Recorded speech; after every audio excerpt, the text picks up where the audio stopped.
औज़ुबिल्लाहि मिनश्शैतानिर्रजीम बिस्मिल्लाहिर्रहमानिर्रहीम बिस्मिल्लाहिर्रहमानिर्रहीम। आज हम छठे पारे का 8वां रकू और सूरह मायदा का 5वां रकू मुताला करेंगे इंशाअल्लाह व तआला। औज़ुबिल्लाहि मिनश्शैतानिर्रजीम बिस्मिल्लाहिर्रहमानिर्रहीम। वत्लु अलैहिम नबअ इब्नै आदम बिलहक़ इज़ क़र्रबा क़ुरबानन फ़तुक़ुब्बिल मिन अहदिहिमा वलम युतक़ब्बल मिनल आख़र क़ाल लअक़्तुलन्नक क़ाल इन्नमा यतक़ब्बलुल्लाहु मिनल मुत्तक़ीन। लइम बसत्त इलैया यदक लितक़्तुलनी मा अना बिबासितिन यदिया इलैका लिअक़्तुलक इन्नी अख़ाफ़ुल्लाह रब्बल आलमीन। इन्नी उरीदु अन तबूअ बिइस्मी व इस्मिक फ़तकून मिन अस्हाबिन नार वज़ालिका जज़ाउज़्ज़ालिमीन। फ़तव्वअत लहू नफ़्सुहु क़त्ल अख़ीहि फ़क़तलहु फ़अस्बह मिनल ख़ासिरीन। फ़बअसल्लाहु ग़ुराबन यबहसु फ़िल अर्ज़ि लियुरियहु कैफ़ युवारी सौअत अख़ीहि क़ाल या वैलता अअजज़्तु अन अकून मिस्ल हाज़ल ग़ुराब फ़अवारिय सौत अख़ीहि फ़अस्बह मिनन नादिमीन। मिन अजलि ज़ालिका कतबना अला बनी इस्राईल अन्नहु मन क़तल नफ़्सन बिग़ैरि नफ़्स औ फ़सादिन फ़िल अर्ज़ि फ़कअन्नमा क़तलन नास जमीआ वमन अहयाहा फ़कअन्नमा अहयन नास जमीआ।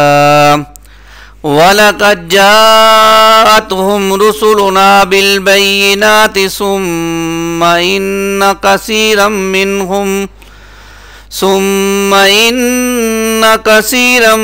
मिनहुम बाद ज़ालिका फ़िल अर्ज़ि लमुस्रिफ़ून। इन्नमा जज़ाउल्लज़ीना युख़ारिबून अल्लाह व रसूलहु व यसअऊन फ़िल अर्ज़ि फ़सादन अन युक़त्तलू औ युसल्लबू औ तुक़त्तअ अयदीहिम व अर्जुलुहुम मिन ख़िलाफ़ औ युनफ़ऊ मिनल अर्ज़ ज़ालिका लहुम ख़िज़्युन फ़िद्दुनिया व लहुम फ़िल आख़िरति अज़ाबुन अज़ीम। इल्लल्लज़ीना ताबू मिन क़ब्लि अन तक़दिरू अलैहिम फ़अलमू अन्नल्लाह गफ़ूरुर रहीम। सदक़ल्लाहुल अज़ीम। रब्बि इश्रह ली सदरी व यस्सिर ली अमरी वहलुल उक़दतम मिन लिसानी यफ़क़हू क़ौली वजअल ली वज़ीरम मिन अहली आमीन या रब्बल आलमीन। सूरह मायदा उसका आज 5वां रकू और ये रकू इस एतबार से बहुत अहम है कि अब शरीयत के जो है वो कुछ अहकामात यहाँ पर आना शुरू हो जाएंगे। इसके अंदर जो आज हमने रकू पढ़ना है इसका एक छोटा सा मुख्तसर सा तारुफ आपके सामने रख देता हूँ। पहली 2 आयात में आयात 27 था 29 में हज़रत हाबील का हकीमाना वाज है। आपको मालूम है कि आदम अलैहिस्सलाम को अल्लाह ताला ने दुनिया में भेजा तो फिर उन्हीं से जो है वो औलाद का सिलसिला आगे चला।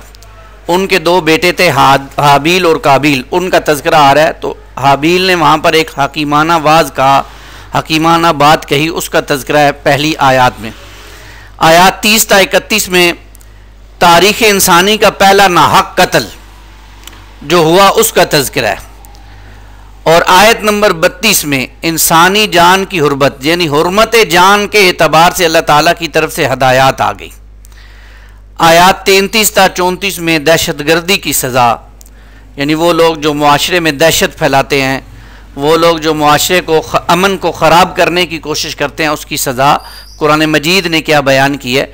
आज के मौजूदा हालात के पेश नज़र भी ये आयत बहुत अहम है। ये मुख्तसर सा रुकू है, लेकिन इस मुख्तसर रुकू में बहुत अहम हदायत हमारे सामने इस तरह आएंगी कि जो भी तारीख़ इंसानी का पहला कत्ल हुआ उसके पीछे जो रीज़न था वो क्या था, और अब आगे जो सारी दुनिया में फसाद बर्पा हो रहा है उसका उस पहले कत्ल के साथ क्या ताल्लुक़ है, ये भी आज इंशाअल्लाह हम पढ़ें। अल्लाह का नाम लेकर हम आयात का तर्जमा करते हैं और मुख्तसर तशरीह। सबसे पहली आयात 27 था 29 में हज़रत हाबील का हकीमाना वाज जो अल्लाह ताला फरमाते हैं बिस्मिल्लाहिर्रहमानिर्रहीम वत्लु अलैहिम नबा अबनई आदम बिल हक़। ए नबी सल्लल्लाहु अलैहि वसल्लम सुनाइए इन्हें खबर आदम अलैहिस्सलातु वस्सलाम के दो बेटों की हक़ के साथ।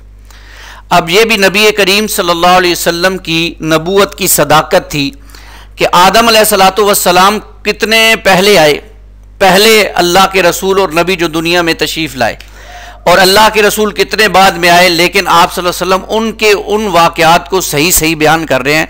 इससे मालूम है कि कोई हस्ती है जो आप सल्लल्लाहु अलैहि वसल्लम को बता रही है और ये आप सल्लल्लाहु अलैहि वसल्लम की नबूवत पर सदाकत है। तो फरमाया नबी सल्लल्लाहु अलैहि वसल्लम आप इनको आदम अलैहिस्सलातु वस्सलाम के दो बेटों के बारे में सच्ची सच्ची खबर दीजिए। इस कर्रब कुर्बाना, जब उन दोनों ने कुर्बानी पेश की, फतुकुब्बिला मिन अहदिहिमा वलम युतकब्बल मिनल आखर, तो उनमें से एक की कुर्बानी कबूल कर ली गई जबकि दूसरे की कुर्बानी को कबूल नहीं किया गया। यानी आदम अलैहिस्सलातु वस्सलाम के हवाले से ये आता है मुफस्सिरीन लिखा तफसीर में कि आदम अलैहिस्सलातु वस्सलाम की जब शादी हुई तो अल्लाह ताला ने इसी से जो क्योंकि नस्ल जो है वो आगे बढ़ानी थी, अम्मा हवा और आदम अलैहिस्सलातु वस्सलाम थे, तो इनकी जो है वो एक दिन में दो दो बच्चों की पैदाइश होती थी। एक सुबह के वक्त पैदाइश होती थी, एक शाम के वक्त पैदाइश होती थी। तो आज के दिन जो सुबह के वक्त बच्चा पैदा हुआ है, कल जो शाम को बच्ची पैदा होगी उससे उनका निकाह हो जाएगा। वैसे तो ये बहन भाई हैं, लेकिन अल्लाह ताला ने क्योंकि इस नस्ल को आगे चलाना था तो उस वक्त ये अल्लाह ताला ने ये सिलसिला रखा कि आज के दिन जो बच्चा पैदा हुआ, कल जो बच्ची पैदा होगी उसके साथ ये उसका निकाह हो जाएगा। तो इसी तरह हाबील और काबील भी दो बेटे थे आपके, उनके हवाले से अब ये बात आ रहा है कि उन्होंने जो है वो कुर्बानी पेश की, और उनका तज़किरा इस तरह हुआ कि अब ये बात इसलिए आई, कुर्बानी पेश की गई कि हाबील और काबील, हाबील का एक लड़की से निस्बत तय हो गई, यानी जो लड़की उनके हिस्से में आ रही थी उनके साथ उनकी निस्बत तय हो गई, लेकिन काबील उनको पसंद करना शुरू कर दिया उस लड़की को जो जिससे उनका निकाह नहीं हो सकता था।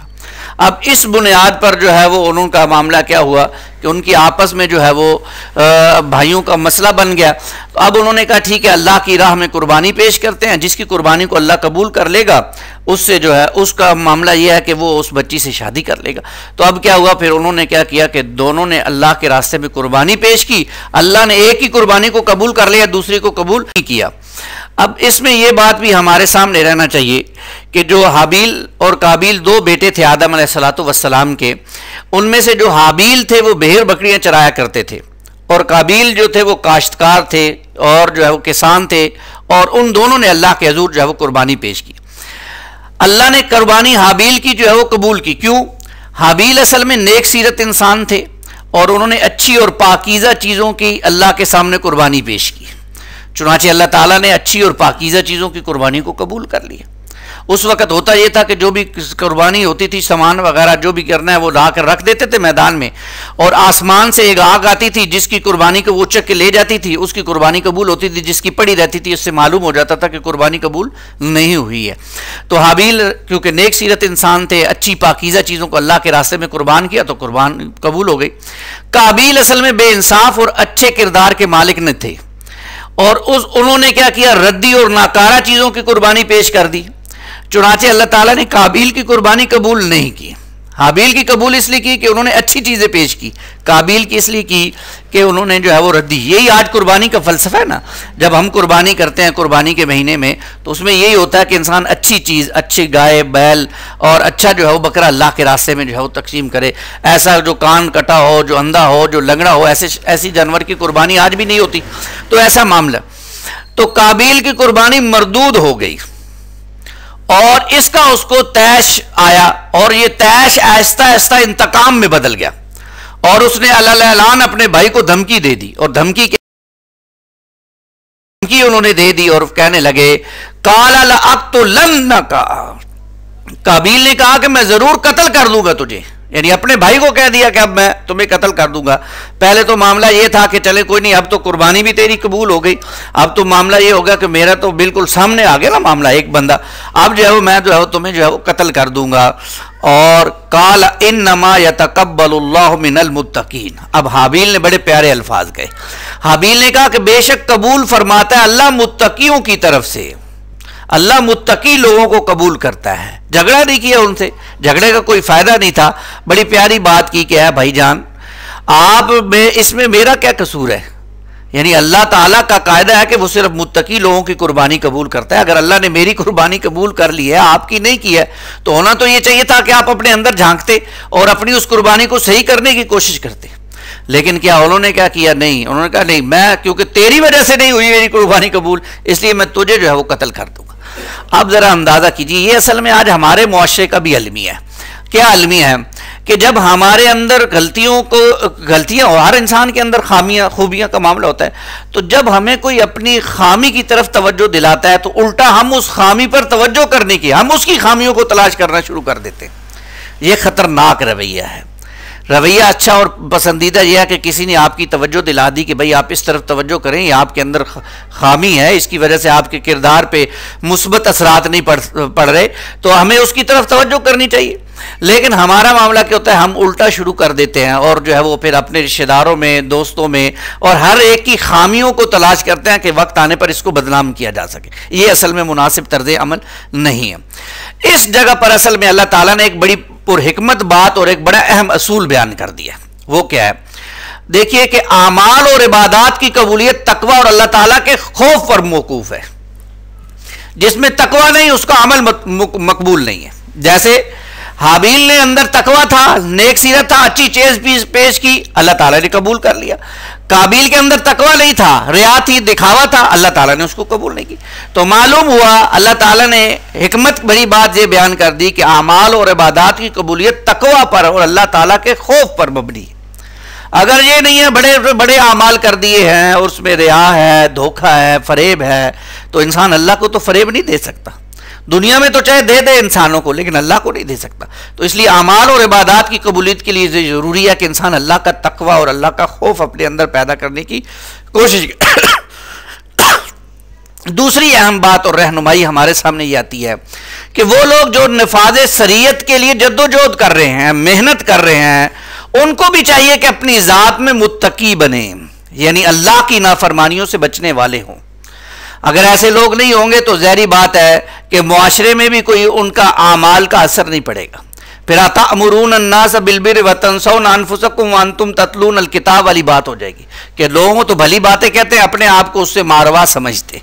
ये नहीं, बल्कि खुद भी मुत्तकी नेक इंसान बने और जो है वो अल्लाह का तकवा और खौफ हर वक्त अपने अंदर पैदा करे। तो ये असल में बड़ा प्यारा अल्लाह ताला ने हमारे सामने एक मामला रखा कि दो भाइयों के झगड़े को बयान करके हमारे लिए हिकमत भरी बात ये रखी कि हम इबादात में, अल्लाह की बंदगी में अल्लाह के खौफ को और तकवे को पेश नजर रखें। लइम बसत्ता इलैया यदका लितक़्तुलनी, अगर आप अपना हाथ चलाएंगे मुझ पर मुझे कत्ल करने के लिए। अब हाबील कहने लगे काबिल से कि अगर आप मुझे कत्ल करने के लिए अपना हाथ उठाएंगे, माँ आना बेबासितई यदि या इलैका लिअक़्तुलका, तो तब भी मैं अपना हाथ नहीं चलाऊंगा आपको कत्ल करने के लिए। आप चाहे मुझे कत्ल करना शुरू कर दें, लेकिन मैं आपको कत्ल नहीं करूंगा। क्यों नहीं करूंगा? इन्नी अखाफुल्लाह रब्बल आलमीन, क्योंकि मैं जो है वो अल्लाह से डरता हूं जो तमाम जहानों का रब है। आप चाहे मेरे साथ ज्यादती करें, लेकिन मेरी तरफ से ज्यादती नहीं होगी। ये एक और बड़ी अहम बात है। देखिए आगे हम पढ़ेंगे, इसी रकू में आज बात आएगी कि अल्लाह ताला ने कुछ चीज़ों का तज़किरा किया कि इंसान बदला ले सकता है। आपके साथ ज़्यादती हुई है, ज़्यादती का बदला दिया जा सकता है, कसास दिया जाएगा, आगे आएगा। किसी ने नाक काटा तो उसका नाक काटा जाएगा। जबकि यहाँ पर क्या है, एक जो है वो बड़ी प्यारी बात उन्होंने की कि देखिए अगर आप मुझे कत्ल करेंगे भी तो मैं अपना हाथ आपकी तरफ नहीं उठाऊंगा। क्यों? क्योंकि इस तरह मैं भी तो कातिलों में शुमार हो जाऊंगा ना। तो मैं ये नहीं चाहता कि मेरा मामला जो है वो कत्ल करने वालों में जो है वो आए। मैं खौफ रखता हूं, अल्लाह ताला से डरता हूं। इन्नी उरीद अन तबूअ बिइस्मी व इस्मिका, बेशक मैं चाहता हूं कि आप मेरे और अपने दोनों के गुनाह उठा लें। होगा क्या? आप मुझे कत्ल कर देंगे तो क्या होगा कि मेरे जो गुनाह है वो भी आपके पल्ले आ जाएंगे, वो आपके तो अपने हैं ही हैं। तो मैं ये चाहता हूं कि मेरे भी गुनाह आप उठा लें, और दुनिया की जिंदगी तो चले गुजरेगी, आखिरत में तो मेरे वारे न्यारे हो जाएंगे ना। तो हाबील ने असल में काबिल से ये कहा था कि आप इस इंतहा तक पहुंच जाएंगे कि मुझे कत्ल ही कर देंगे, तो आप अपने गुनाहों के साथ साथ मेरी खुताओं को भी बोझ उठाएंगे अपने सर के ऊपर। फतकून मिन अस्हाबिन नार, और फिर तुम हो जाओगे जहन्नम वालों में से। वज़ालिका जज़ाउ ज़ालिमीन, और यही बदला है जालिमों का। यानी जब इंसान किसी को नाहक कत्ल करता है तो उसकी सज़ा क्या है? उसको अल्लाह ताला जहन्नम में फेंक देते हैं, और ये असल में ज़ालिमीन लोगों के जो मुआशरे का अमन उनकी सज़ा है। अल्लाह ताला इस तरफ हमें इसके अंदर जो हदायत हैं उसके ऊपर तवज्जो करने की तौफीक अता फरमाए। अब अगली दो आयात में तारीख़ इंसानी का जो पहला नाहक कत्ल हुआ, अब जैसे काबिल ने हाबील को जो कत्ल किया उसका तज़किरा आ रहा है। फरमाते हैं फतव्वात लहू नफ्सहु कत्ल आखी, बिल आखिर उसके नफ्स ने आमादा कर ही लिया उसे अपने भाई के कत्ल पर। अब जरा अंदाज देखिए, अल्लाह ताला का बड़ा प्यारा अंसार है, और इन अल्फाज के बैनुस सुदूर इसके ज़मीर की कशमकश का मुकम्मल नक्शा मौजूद है। एक तरफ अल्लाह का खौफ, नेकी का जज्बा, उसे मालूम है कि ये मेरा खूनी रिश्ता है, भाई है, ये उसे ये काम नहीं भी करने दे रहे। दूसरी तरफ शैतानी तरगीब है, हसद की आग है, नफसानी ख्वाहिश, वो लड़की पसंद आ गई है, उसकी उकसाहट है, और बिल आखिर ये दोनों कशमकशें जो अंदर चल रही थी उसके अंदर उनका नफ्स जीत गया, और उन्होंने क्या किया? अपने भाई को कत्ल कर डाला। ये कशमकश होती है, हर इंसान के अंदर होती है। जब वो गुनाह करने लगता है तो अंदर से ज़मीर भी होता है, अल्लाह का खौफ भी होता है, सारी चीज़ें आती हैं, लेकिन इंसान बिल आखिर उसको दबा देता है और नफ्स की बात मानकर फिर गुनाह भी मुलव्वस हो जाता है। यही मामला यहां पर भी हुआ। फ़क़तलहु फ़अस्बह मिनल ख़ासिरीन, तो उसने कत्ल कर दिया और हो गया तबाह होने वालों में से। फ़बअसल्लाहु ग़ुराबन यबहसु फ़िल अर्ज़, और फिर भेजा अल्लाह ने एक कौवे को जो कुरेदता था जमीन को। ये असल में वो पहला खून था जो नस्ल आदम में हुआ। काबिल ने हाबील को कत्ल तो कर दिया, लेकिन अब समझ में नहीं आ रहा कि भाई की लाश का क्या करें, इसको कैसे डिस्पोज ऑफ किया जाए, कैसे जो है वो इसको ठिकाने लगाया जाए। तो अल्लाह ताला ने एक कौवे को भेज दिया जो उसके सामने अपनी चोंच से जमीन कुरेदने लगा, खोदने लगा।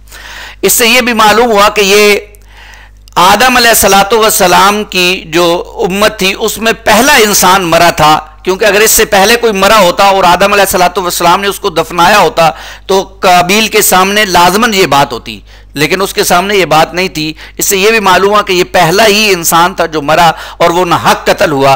और अब जब कौवा आया, कौवे ने ज़मीन को खरीदना शुरू किया, तो अब उसने देखा कि ये जानवर होकर कितना ज़हीन है, समझदार है, और मुझे अकल अल्लाह ने इतनी समझ नहीं दी कि मैं भी इस तरह करके अपने भाई को जो है वो दफना देता। काला या वैलता, काबिल ने कहा हाय मेरी बदबख्ती, हाय मेरे अंदर इतनी अकल भी नहीं है। अजज तो अन अकून मिस्ल हादल गुराब, क्या मैं आजिज हूं इससे भी कि मैं होता इस कौवे जैसा। यानी कौवा कितना अकलमंद है कि अपनी चोंच से जो है वो जमीन को करेद कर जो है वो छुपा रहा है, और मुझे इतनी अकल भी नहीं आई। फ़अवारिया सौअत आखी, तो छुपा देता अपने भाई की लाश को। अगर मेरे अंदर जो है वो अकल होती तो मैं ये कर देता। फ़अस्बह मिनन नादिमीन, फिर वो हो गया पछताने वालों में। ये असल में गालिबन अल्लाह ताला ने यहूद के उस घुमंड को तोड़ने के लिए ये वाक़या बयान किया है कि वो दावा करते थे कि हम अंबिया की औलाद होने की वजह से अल्लाह के बेटे और उसके चहीते हैं। इसलिए हमें तो कोई आदाब नहीं होगा। अगर हम चले भी गए जहन्नम में तो हमें क्या करेगी? या जहन्नम की आग अय्याम मादूदा, चंद दिन जो है वो छुएगी, उसके बाद तो कुछ नहीं होगी। लेकिन अल्लाह ताला ने यहूद व नसारा को और हमें भी ये बताया है कि हाबील और काबिल दोनों भाई थे और सैयदना आदम अलैहिस्सलातु वस्सलाम के सक्के बेटे थे, मगर अल्लाह ताला की बारगाह में वही मकबूल हुआ जो मुत्तकी था, जो नेक था, जो साले था। दूसरे ने जुल्म का इर्तिकाब किया तो मरदूद हो गया। सैयदना आदम का बेटा होना उसके कुछ काम ना आया। ये मेरे और आपके लिए भी है ना। आज हमारे यहाँ जो है गुनाहगार हैं, खताकार हैं, जो कुछ भी है, मौला तेरे महबूब की उम्मत में है। कैसे कैसे हमने अशार बना ली। नहीं, मुत्तकी मकबूल अल्लाह के यहाँ होना है तो मुत्तकी बनना पड़ेगा। अल्लाह का खौफ, अल्लाह की बंदगी इख्तियार करनी पड़ेगी। नहीं तो ये निस्बत जो हमारी है मुहम्मद रसूलुल्लाह सल्लल्लाहु अलैहि वसल्लम के साथ, वो निस्बत भी काम नहीं आएगी। क्यों? अल्लाह के रसूल अपनी बेटी फातिमा से कह रहे हैं, ऐ फातिमा बिनते मोहम्मद सल्लल्लाहु अलैहि वसल्लम, अनकिज़ी मिनन नार, अपने आप को जहन्नम की आग से बचा लो। क्यों? क्योंकि मैं उस दिन तुम्हारे कोई काम नहीं आ सकूंगा। जहन्नम की आग से बचा लो। इससे मालूम क्या हुआ कि हर इंसान को नेक साले आमाल करने चाहिए, अल्लाह की बंदगी करनी चाहिए। जो फराइज अल्लाह की तरफ से आयद होते हैं उन चाहिए। अल्लाह हमें इसकी तौफीक अता फरमाए। तो भाई ये वो पहला खून था जो नस्ल आदम में हुआ। काबिल ने हाबिल को कत्ल तो कर दिया, लेकिन अब उसे ये बात समझ नहीं आई कि कैसे अपने भाई को जो है वो दफनाए। तो अल्लाह ताला ने एक कव्वे को भेजा जिसने जमीन को खोदा और उनके सामने जो है वो ये बात आ गई। इंसानी जान की हुर्मत, अगली आयत में, आयत नंबर 132 के अंदर अब अल्लाह ताला ने हुर्मत जान के बारे में अल्लाह ताला फरमाते हैं, मिन अजले ज़ालिका, इस वजह से कतबना अलै बनी इसराइल, हमने बनी इसराइल पर तौरात में यह बात लिख दी थी। क्या बात लिख दी थी? अन्नहु, के बेशक, मन कतल नफ्सन बिगैर नफ्सिन, कि जिसने कत्ल किया किसी जान को बगैर किसी जान के बदले, ना हक कत्ल किया, यानी ना हक। देखें, कत्ल की कुछ जायज सूरतें हैं, वो जायज है, उनमें कत्ल किया जाएगा। वो क्या है? कत्ल की जायज सूरतें क्या है? शादीशुदा शख्स है, जिना करता है, अब उसको जो है वो रजम किया जाएगा, पत्थर मार मार कर जो है वो उसे कत्ल किया जाएगा। कातिल को बतौर किसास कत्ल किया जाएगा, किसी ने किसी का कत्ल किया तो अब बदले में उसको कत्ल किया जाएगा। हरबी काफिर है, मैदान जिहाद में जंग के लिए आ गया, अब उसको कत्ल किया जाएगा। आम काफिर को नहीं, सिर्फ उस काफिर को जो जंग करने के लिए आपके साथ आया मैदान जिहाद। गुस्ताखे रसूल को कत्ल किया जाएगा, जो रसूलुल्लाह सल्लल्लाहु अलैहि वसल्लम की शान में गुस्ताखी करेगा, आपकी जो है वो इज्जत को उछालेगा, उसको कत्ल किया जाएगा। और मुर्तद को, जो शख्स पहले मुसलमान था फिर जो उसने अपना दीन बदल लिया, इसको भी कत्ल किया जाएगा। और रहजन या बागी, इसका जिक्र अभी आज ही पढ़ेंगे हम अगली आयत में, इसको भी कत्ल किया गया। ये 6 जायज सूरतें हैं, ये 6 जायज सूरतें हैं, इसमें कत्ल किया जाएगा। इसमें सिवाय गुस्ताखे रसूल के बाकी सारी की सारी स्टेट करेगी। स्टेट की जिम्मेदारी है कि वो सब जो है वो लोगों को किसास जिसका है उसको पकड़ के उसके सामने वो खड़ा करे और जो है उसको जो है वो उसकी सजा दी जाए। अलबत्ता गुस्ताखे रसूल एक इस्तिस्नाई सूरत है इसमें कि अब जिस शख्स के सामने अल्लाह के रसूल की गुस्ताखी की गई है उसकी ये जिम्मेदारी बनती है कि वो उस शख्स का जो है वो बदला ले जिसने उसकी गुस्ताखी की है, ये उसकी जिम्मेदारी बनती है। तो बहरहाल ये 6 जायज सूरतें हैं जिनमें कत्ल किया जा सकता है। इसके अलावा किसी को किसी की जान लेने की इजाजत नहीं है। कोई शख्स आर्मी पब्लिक स्कूल में घुस के बच्चों को मार दे और कहे ये दीन का काम है, इसकी इजाजत नहीं है, ये हराम है।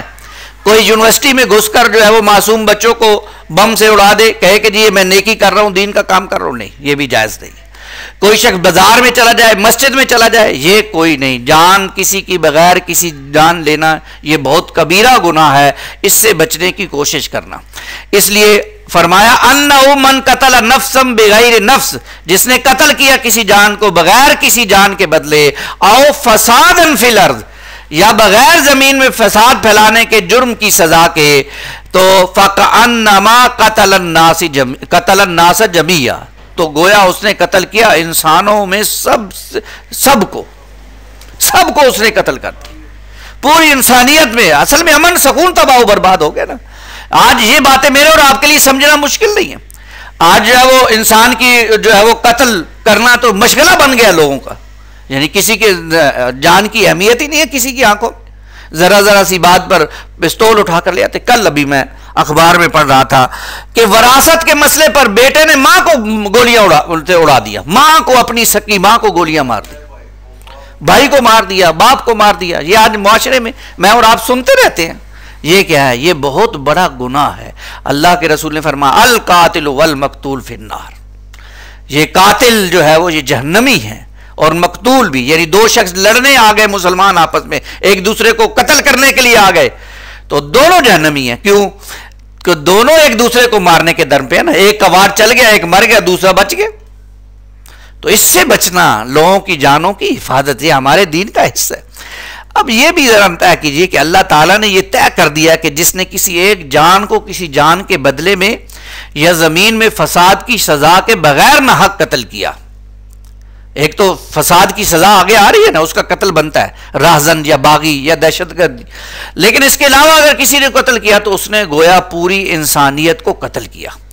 ऐसा करने वाला पूरी इंसानियत और अमने आमा का दुश्मन होता है।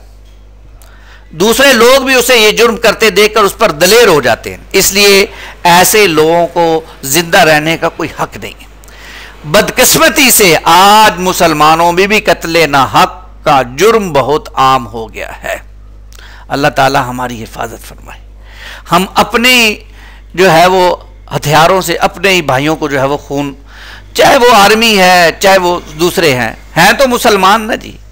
एक तरफ जो लड़ रहे हैं वो भी मुसलमान हैं, जो दूसरी तरफ जो है वो मर रहे हैं वो भी मुसलमान हैं, और जो वो फिर उल्टे काम कर रहे हैं वो किसको मार रहे हैं? स्कूलों में और आकर जो है वो मदरसों में और जो है वो मसाजिद में किसको मार रहे हैं? उनको भी तो मार रहे हैं, वो भी मुसलमान। ये समझ की बात है, ये दीन की खिदमत नहीं है, ये असल में उल्टा दीन बदनाम हो रहा है। अल्लाह करे वो कुरान की इन आयात को गौर व फिक्र के साथ पढ़े। आप अंदाजा कीजिए जान की इतनी अहमियत कि एक मर्तबा एक शख्स ने एक सहाबी की तलवार के नीचे आ गए, उन्होंने कलमा पढ़ लिया, और कलमा पढ़ने के बाद सहाबी ने यह समझा कि शायद उन्होंने जान बचाने के लिए कलमा पढ़ा, उन्होंने उनकी गर्दन उड़ा दी। अब ये बात रसूलुल्लाह सल्लल्लाहु अलैहि वसल्लम के पास आकर बयान की तो आप सल्लल्लाहु अलैहि वसल्लम ने सख्ती से डांटा कि ये जो उसने कलमा पढ़ा है इसके बारे में क़यामत वाले दिन आप अल्लाह को क्या जवाब देंगे? अभी अभी कलमा पढ़ा, कोई नेक अमाल नहीं किया, लेकिन अल्लाह के यहां पूछ हो जाएगी। और एक इंसान जो 5 वक्त का नमाजी अल्लाह का बंदा, उसको कत्ल कर, हमारे यहां कत्ल की कोई अहमियत नहीं है। ना दीनदार लोग इसका कोई ख्याल रखते हैं और ना जो है वो दूसरे कोई इसका ख्याल रखते। तो कत्ल करना किसी जान को ये बहुत बड़ा जुर्म है अल्लाह की निगाह में। वलक़द जाअतहुम रुसुलुना बिल बय्यिनात, और बेशक आए उनके पास हमारे रसूल बहुत वाज़ेह निशानियां लेकर, अन्नहु मन कतल नफ्सन बिगैर नफ्स, कि जिसने कत्ल किया किसी जान को बगैर किसी जान के बदले, सुम्मा इन्न कसीरम मिनहुम, फिर बेशक इनमें से अक्सर इसके बाद भी, बाद ज़ालिका फिल अर्दि लमुस्रिफून, ज़मीन में ज़्यादतियाँ करने वाले हैं। यानी इसके बाद भी लोग जो है वो बाज नहीं आते, वो एक दूसरे पर ज्यादती करते हैं, एक दूसरे की जान की जो है वो एहतराम नहीं करते। मोहतरम ठहराया अल्लाह ने, वो इसका नहीं करते। अब इस रकू की आखिरी आयत, आखिरी आयात 2 33 था 34, इसके अंदर अब दहशत गर्दी की सन की जा रही है। इस आयत को असल में आयत मुहारबा भी कहते हैं। मुहारबा ये है कि इस्लामी रियासत में कोई गिरोह फितना फसाद मचा रहा है, दहशत गर्दी कर रहा है, खून रेजी और कत्लो गारत कर रहा है, राहजनी और डाकाजनी कर रहा है, गैंग रेप हो रहे हैं। इस आयत में ऐसे लोगों की सजा का बयान है। ऐसे लोगों को क्या सजा दी जाए जिनकी वजह से मुआशरे के अंदर फितना फसाद पैदा होता है।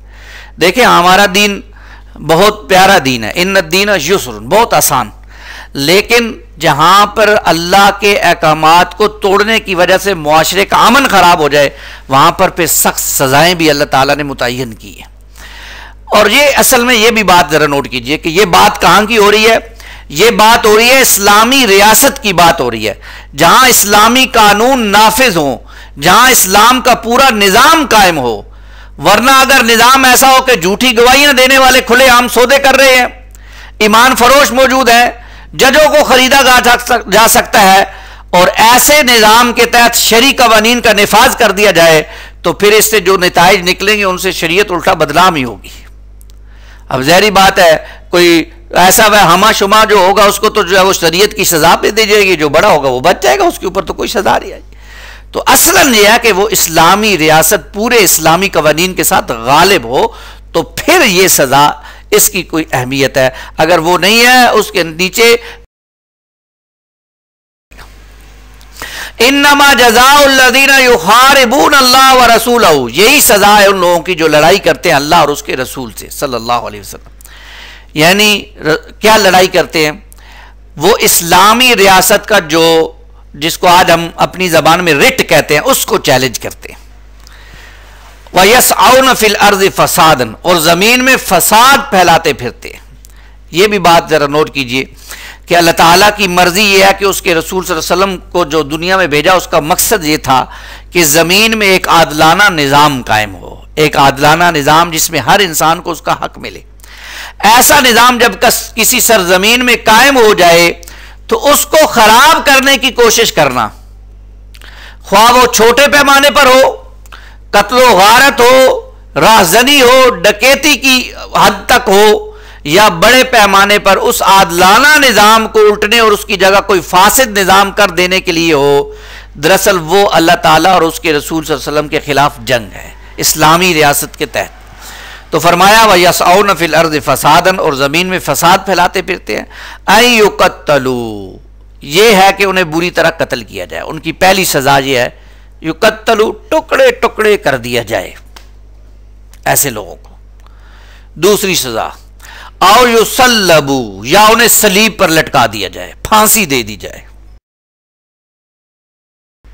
तीसरी सज़ा आओ तो कत्ता अयदीहिम व अर्जुलुहुम मिन खिलाफ, या काटे जाए उनके हाथ पांव मुखालिफ जानिब से। यानी अगर दायां हाथ काटा है तो बाईं टांग काटी जाएगी, बायां हाथ काटा है तो दाईं टांग काटी जाएगी, मुखालिफ से मत में। ये तीसरी सजा।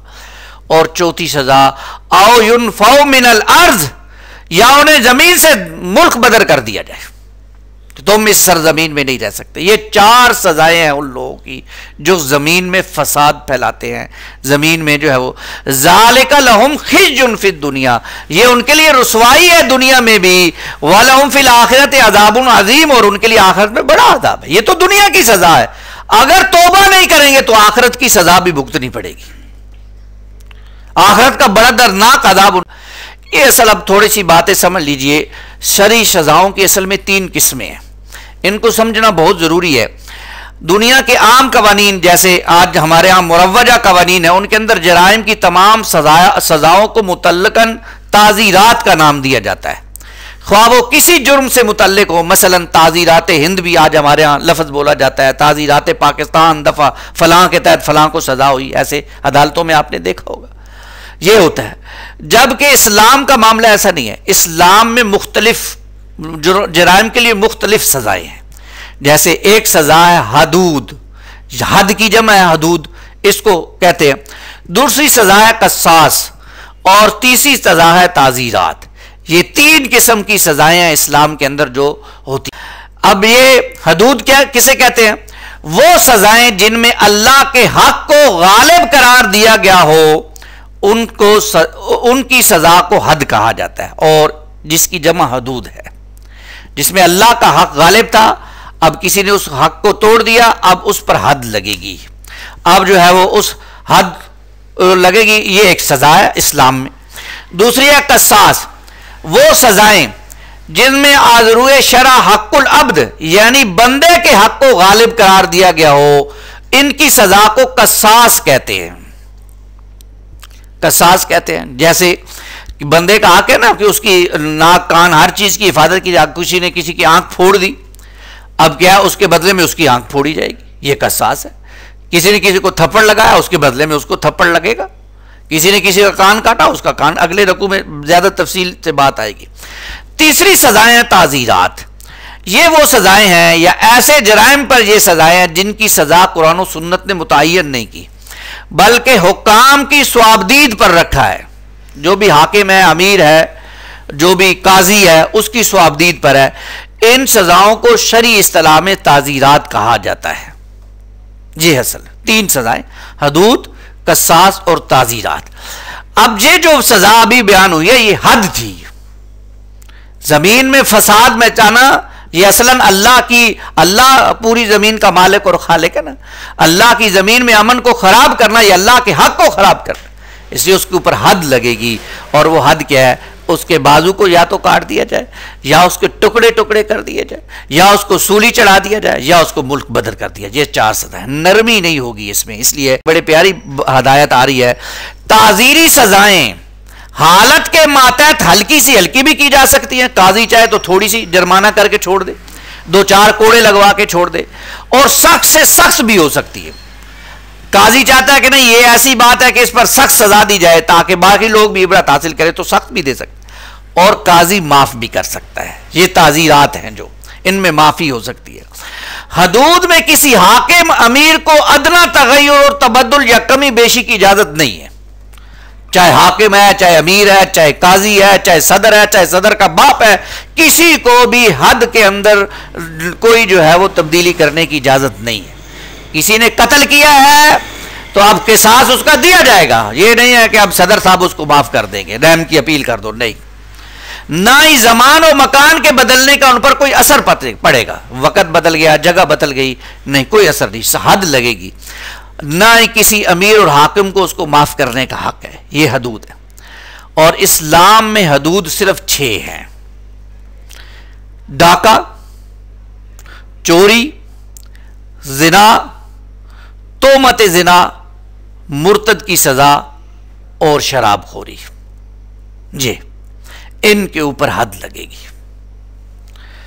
डाका, चोरी, जिना, तोहमत जिना, मुर्तद की सजा और शराबखोरी। अब इसके अंदर फिर फुकहा ने बहुत सारी जो है वो चीज़ों को शामिल किया, इसलिए अब जो है वो हमें मेरे और आपके सामने यह बात आती है, जब ये सज़ाओं का जिक्र आता है तो हम लोग कहते हैं कि दीन तो बड़ा सख्त है, जालमाना सज़ाएं हैं, और जो है वो ये तो जुल्म है, किसी के साथ जो है वो किसी का हाथ काट दिया जाए, किसी की टांग काट दी जाए।